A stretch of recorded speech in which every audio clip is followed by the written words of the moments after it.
Well, in the aftermath of Hurricane Harvey, Roy Maas Youth Alternative was contacted about housing displaced foster children living in the 50 counties hit hard by Hurricane Harvey. Bill Wilkinson, CEO of Roy Maas Youth Alternative, is joining me this morning to tell us more about their relief efforts. Good morning to you, Bill. Good morning, Shay. So how did the conversation go about when you learned that Roy Maas was going to be helping these foster kids? I mean, the state turned to you guys. Well, and what the state did was they sent out the word to everybody who's involved in residential treatment that there were folks who were going to be leaving the Houston area and Beaumont, those 50 counties, and that we needed to set everything in place so that if we need to take kids, we can take kids, and that's what we're working with the state to do. And we're talking about, I mean, food, shelter, beds. Sure, food, shelter, beds, even going to school, anything that helps their lives return to normal as quickly as possible. And I would imagine that these kids are, you know, traumatized. I mean, this is something that's you don't come across every day. They are.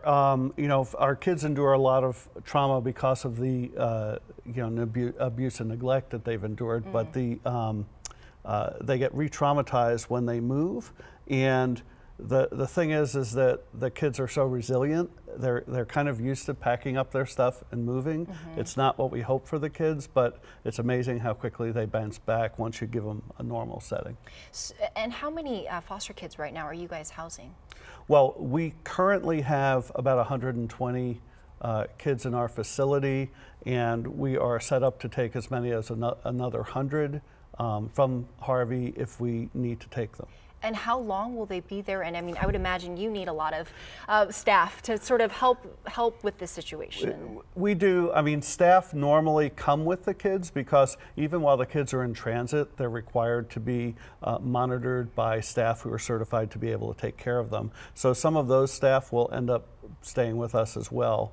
At the shelter? Well, we'll probably have to arrange for housing for them with some of our other staff, but you know, we'll kind of figure out the pieces as we go along. Do you guys need more volunteers at all, people to come in and help?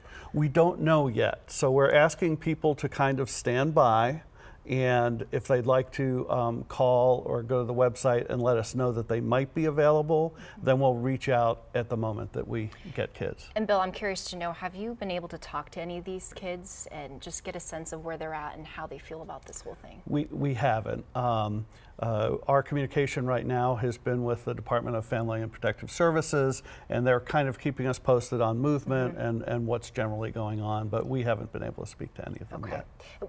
Where can people find more information? Your website? The website is www.rmya.org.